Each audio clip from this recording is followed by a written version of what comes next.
Avatar no tiene alma. Puede que sea la película más taquillera de la historia, y que tenga unos efectos alucinantes y un mundo visual absoluto, pero por dentro está vacía. Y lo más inquietante es que esto no es ningún accidente. James Cameron la hizo así a propósito. No es una exageración.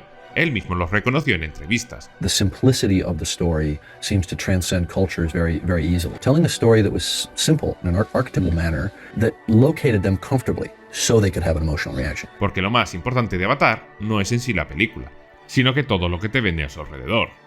Un parque de atracciones, un videojuego, una experiencia, en resumen, una marca. Avatar es un caso único en la historia del cine. Una película que arrasó en todos los países del planeta y aún así dejó una huella cultural sorprendentemente floja. Es literalmente la cinta más taquillera de todos los tiempos, más de 2.900 millones de dólares, y aún así es probable que si ahora mismo te pida que me cites una frase memorable de Avatar, seguramente no recuerdes ninguna. Y esto tampoco fue un accidente. En 2009, el fenómeno fue descomunal. Durante meses, los cines se llenaron como los grandes estrenos de los años 90. Había gente viendo la película varias veces solamente por la experiencia del 3D. La conversación pública giraba alrededor del nuevo salto tecnológico. Las colas daban la vuelta a los centros comerciales y hubo incluso casos documentados de espectadores que hablaban de la depresión post-Pandora, justo después de verla. Fue un auténtico terremoto industrial. Récord tras récord, premios técnicos, titulares en prensa. Un 3D que parecía venir para quedarse y una oleada de imitadores que intentaron imitar el efecto. Y aún así, aún con ese momento colosal, aún con esa sensación de acontecimiento histórico en tiempo real, lo que quedó después fue sorprendentemente poco. Hollywood empujó a Avatar como si fuera un evento generacional definitivo, reestrenos, campañas gigantescas de marketing, relanzamientos estratégicos para blindar el récord. Pero pasado el ruido, pasado el brillo y pasado el 3D obligatorio, la estela cultural quedó prácticamente vacía. Y si miras esa estela, el contraste es ridículo. Star Wars, Matrix, Jurassic Park, todas hicieron menos dinero. Todas están mucho más presentes a día de hoy que Avatar, con muchísima diferencia. Y es que estas películas dejaron frases, iconos, ideas y personajes que siguen incrustados en la cultura popular décadas después. Avatar dejó el recuerdo borroso de pitufos altos en la selva, y como mucho, la sensación de haber visto algo enorme, azul y técnicamente impecable. Y cuando llegó La forma del agua, ocurrió exactamente lo mismo. Colas gigantescas, millones de entradas vendidas, público encantado, pero sin la sensación de haber asistido a una historia nueva. Ahora bien, hay quien defiende que el alma de Avatar está en otro sitio. En la experiencia sensorial, en la inmersión, en su belleza, en ese estado casi meditativo en el que Cameron envuelve al espectador durante 3 horas. Y es cierto, sí, funciona, la gente sale feliz del cine. El problema es que esa felicidad se evapora a una velocidad casi cómica. Encanta mientras ocurre y a los pocos meses ha desaparecido por completo. Y esta es la paradoja que ha creado todo este vídeo.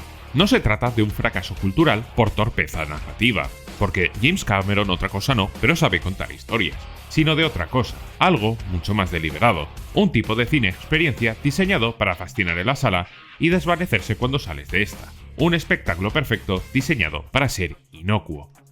Y lo extraño es que esto venga del mismo director que hizo llorar al espectador con un robot y con un barco, y que ahora filma una superproducción tan gigantesca como sorprendentemente olvidable. Porque antes de perderse por Pandora, James Cameron era otra cosa. Era el director capaz de combinar destrucción masiva con una sensibilidad inesperada. Un tipo que podía llenar la pantalla de explosiones, criaturas imposibles o máquinas futuristas, y aún así construir historias que quedaban pegadas al espectador no solamente por los efectos, sino por su historia, porque tenía una humanidad sorprendente. Por ejemplo, Terminator, oficialmente un thriller de ciencia ficción, era realmente un romance trágico disfrazado de persecución, una historia desesperada sobre 2 personas que se encuentran sabiendo que no tienen futuro, y aún así lo intentan. O Terminator 2, una superproducción revolucionaria que no funciona solo por sus efectos especiales, que eran colosales, sino porque en el centro late una relación casi paternal entre un cyborg programado para matar y un niño que necesita una figura adulta que no le falle. Y cómo no, Titanic, la película que pulverizó todos los récords antes de Avatar. Un melodrama clásico directo sin adornos, donde el hundimiento del barco funciona porque debajo hay una historia íntima y sencilla. Era la barca de Cameron. Cine técnico, sí, pero con una humanidad incrustada en cada esquina. Este equilibrio es lo que convirtió a Cameron en uno de los directores más influyentes de su generación. No solamente era espectáculo con alma. Y por eso, el contraste con Avatar pesa tanto. Cameron sabía perfectamente cómo construir drama, sabía cómo atravesar al espectador. Sabía hacer cine que dejaba cicatriz cultural. Joder, si hasta le bastó 2 frases simples de Arnold, como esta. I'll be back. O esta. Hasta la vista, baby. Que aún se repite. Y de repente, el director, que había grabado en la memoria colectiva un puñado de escenas imposibles de olvidar, dedicó 20 años a levantar un planeta azul que el espectador recuerda sobre todo por una belleza digital muy artificial. El salto desde aquel cine a este espectáculo vacío marca el verdadero desconcierto de todo esto. Un giro de un narrador íntimo a un universo impecable, pero extraño en su vacío interior. Para entender por qué Pandora es así, hay que escuchar al propio Cameron, porque él nunca ha dicho que Avatar sea una historia compleja, ni siquiera que pretenda serlo. Su discurso oficial siempre ha sido otro. Avatar debía ser una épica sencilla, universal, entendible en cualquier cultura del planeta, da igual donde la vieran. Una película capaz de unir a todo el público alrededor de un relato ecologista, anticolonialista o más o menos, y emotivo, construido con valores positivos en los que en teoría nadie podía sentirse incómodo. Cameron lo dijo muchas veces y lo cito textualmente. La clave era hacer una verdad emocional simple. Nada de tramas densas, nada de símbolos ambiguos, nada que pueda dividir, molestar o perder a alguien en mitad del viaje. Según él, los arquetipos no son un defecto, son un lenguaje universal, atajos que cualquier espectador puede reconocer sin esfuerzo. Y eso explica mucho de por qué es así Pandora. La espiritualidad Na'vi se presenta como un eje tan nítido que funciona casi como una fábula, la Iwa como energía madre, la selva como un hogar vivo, los vínculos como animales, como metáfora literal de conexión. Nada está escondido, nada se sugiere. Es un universo diseñado para emocionarte de manera superficial. Esto mismo ocurre en la forma del agua. Con sus ballenas sagradas, la caza brutal y la defensa del océano funcionan como un discurso que no necesita interpretarse. Es un mensaje noble, sí, pero construido para que nadie pueda estar en desacuerdo. Y cuando introduce a la familia, lo hace igual. Un lema tan amplio que sirve para cualquier lectura que el espectador quiera hacer. Y ahí se ve la mezcla que define lo que es Avatar. Ambición artística por un lado, cálculo industrial por otro. El Cameron autor choca con el Cameron estratega global. La película quiere emocionar, pero también quiere funcionar igual en todos los mercados del mundo.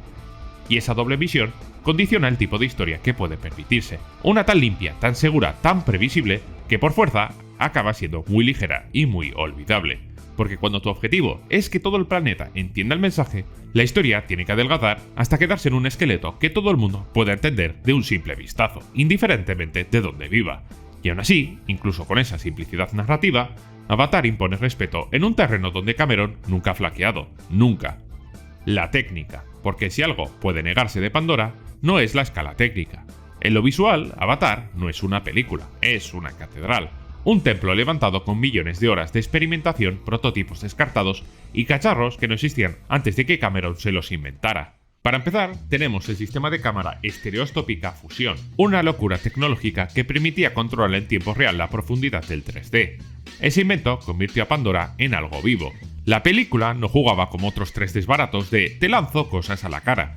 Jugaba a crear un espacio real donde la mirada flotaba como si estuviera dentro del plano.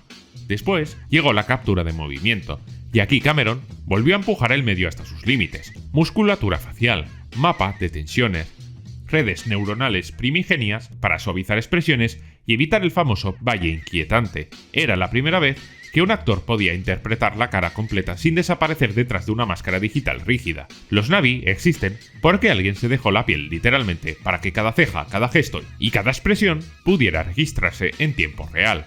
Y por si no bastara, Cameron añadió su juguete favorito, la cámara virtual y el sistema Simulcam, un invento que le permitía ver Pandora directamente en el monitor mientras rodaba.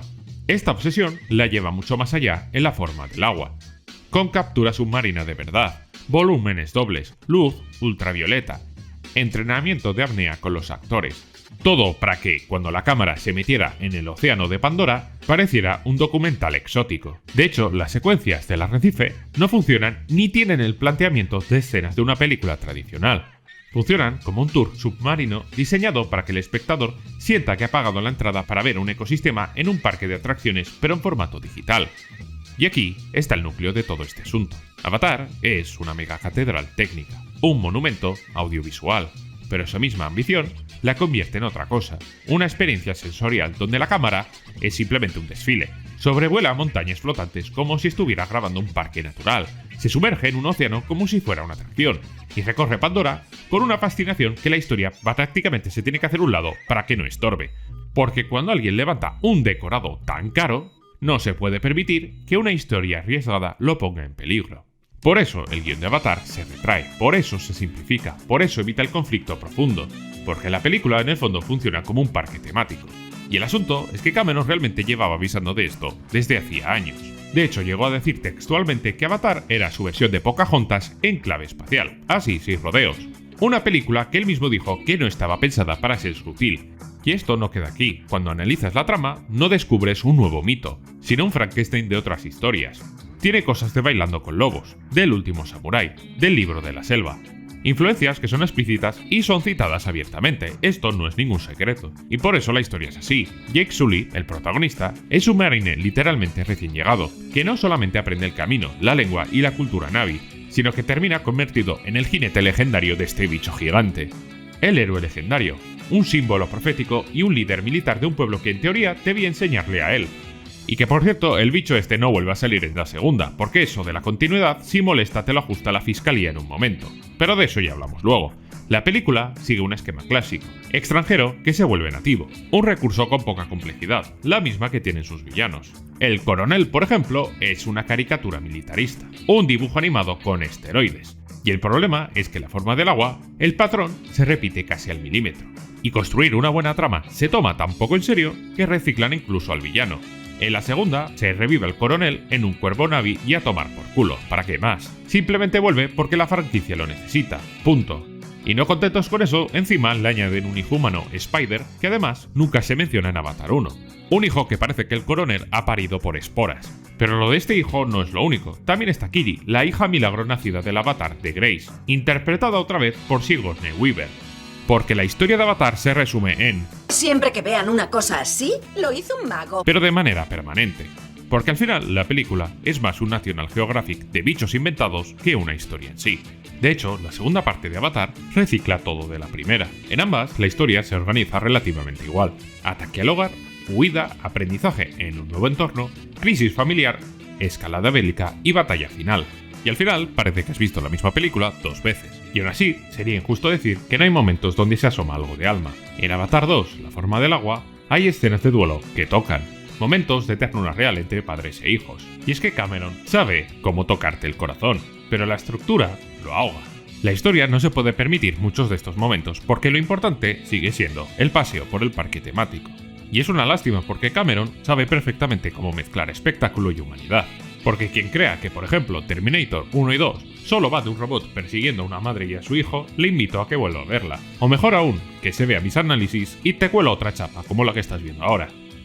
Porque si la historia es tan básica, tan calculadamente básica, es porque sostiene algo mucho más grande que ella misma. Un modelo industrial gigantesco que necesita funcionar sin riesgo. Una máquina que, a diferencia de Pandora, no vive de la selva, sino de un parque de temático que hay detrás. Y en este caso sí que hablo de un parque temático físico, que lo construyeron en Disneyland. Y es aquí donde todo encaja de golpe. Porque todo en Avatar parece tan limpio, tan seguro y tan edulcorado. Es precisamente porque la película no está pensada solamente para ser una película. Está pensada para ser un negocio total, y para eso también tiene que ser menos peligroso que nada. Las cifras ya lo dicen todo. La primera película de Avatar costó más de $200 millones solo en rodaje y otra barbaridad en marketing.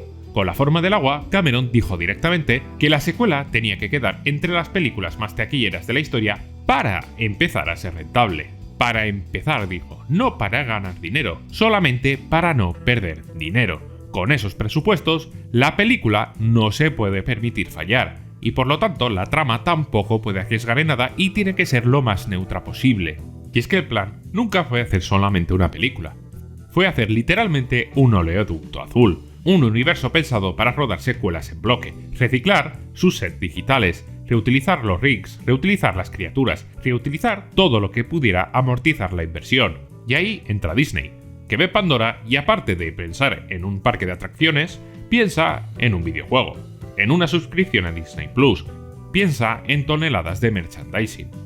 De repente las montañas flotantes están en un parque, los Navis son animatrónicos, y este es el truco maestro de Cameron y su intención real. Su mundo es tan visualmente perfecto, tan reconocible, tan reproducible en cualquier lado, que sirve igual para una película, para un restaurante o para una atracción. Y es que este negocio se resume en una cuestión de perspectiva. Comparando con otras sagas como Marvel o Star Wars, Avatar juega la misma liga, pero desde otro ángulo. Marvel tiene a sus personajes que comercializa y explota hasta el hartazgo. Star Wars, en cambio, tiene una mitología, pero Avatar tiene un entorno. No importa qué historia cuentes, mientras que puedas volver a Pandora. Y eso es lo que vende. Vende la selva, vende el océano, vende las criaturas y vende literalmente todo lo que aparece en la película. Y claro, si tu propiedad intelectual funciona mucho mejor como un paisaje que con una historia, pues la historia se tendrá que amoldar. Avatar es una saga aplanada a martillazos para poder ser universal a la fuerza. Eso explica por qué Pandora parece más un showroom tecnológico que un relato. Y ahora sí, sería injusto negarle algo. Gracias a este delirio empresarial, Cameron ha logrado algo que muy pocos directores suelen hacer. Ha empujado la tecnología del cine hacia adelante de una forma que muy pocos directores han conseguido en su vida. Ha mantenido vivo el concepto de película-evento en un momento donde casi nadie va al cine. Porque si hablamos en términos comerciales, nadie le puede quitar la razón a James Cameron. Cameron ha construido el producto perfecto. Lo único que queda por decidir es qué significa esto para nosotros los espectadores, porque se puede entender este movimiento industrial, se puede entender el cálculo, incluso se puede entender que 13 años después de la secuela se apueste por asegurar el tiro, pero da rabia pensar en lo que podía haber sido. Con el músculo técnico de Avatar y el tiempo que ha pasado entre una entrega y otra, esto podría haber sido la culminación absoluta del cine. Y no hablo solamente del cine digital, la prueba definitiva de que el espectáculo descomunal y un drama humano pueden ir de la mano, y sin embargo el guión, que es lo más barato de todo este invento, es la parte menos trabajada. Es un contraste que veo clarísimo cuando veo El Señor de los Anillos. Esa saga también tiene trilogía, hay macroproducción, hay figuras, hay videojuegos, tiene todo el pack de merchandising. Pero en el centro hay personajes y hay decisiones humanas. Jackson y la compañía entendieron algo que Avatar no termina de aceptar, que lo comercial y lo humano no son enemigos, que todas las películas, incluidas las de nicho y de autor, se hacen para ganar dinero. Y no pasa nada. Nadie, ni siquiera yo, vivo del aire, ojalá. Pero hay que entender que negocio y arte pueden ser dos caras de la misma moneda, que se alimentan mutuamente, que cuando más verdadero es el corazón de una historia, más fácil es convertirla en un fenómeno. De hecho, buena parte del boom actual de remakes y reboots existe precisamente porque décadas atrás hubo películas que supieron combinar ambas cosas. Sin ese origen con alma, hoy no habría nada que reciclar. Y ahí está el problema real de Avatar, su mayor enemigo, el olvido. Con el tiempo, el espectador recordará todo lo que rodea la saga, menos la saga en sí. Recordará que hubo un parque de Pandora, que Disney levantó montañas flotantes, que en 2009 todo el mundo fue a ver el 3D, que la secuela volvió a reventar la taquilla. Pero cada vez que salga una nueva entrega, cualquiera que quiera continuarla tendrá que ver un resumen en YouTube o volver a tragarse 3 horas de metraje, porque la trama se evapora y no queda pegada en la memoria. Y eso, al final, es lo más trágico de todo este invento azul. Avatar tenía la ambición técnica para ser el final boss del cine, la síntesis perfecta en lo que una cámara puede hacer y lo que una historia puede contar. Podría haber sido la obra que demostrase que el futuro digital del cine no está reñido con el cine en mayúscula, pero eligió ser otra cosa. Eligió ser un negocio impecable, una IP inagotable, una rentabilidad envidiable, a costa de renunciar justo a lo único que no se puede comprar ni renderizar. Renunció a tener lo único que es capaz de vencer al olvido que impone el tiempo. Avatar renunció a tener alma. Si te ha gustado este peñazo, te gustará o no el vídeo que le dediqué al fenómeno de los reboots. En este vídeo entenderás desde los universos cinematográficos el origen del fenómeno del blockbuster, pero sobre todo por qué Hollywood abusa tanto del reboot. Dale click y míralo.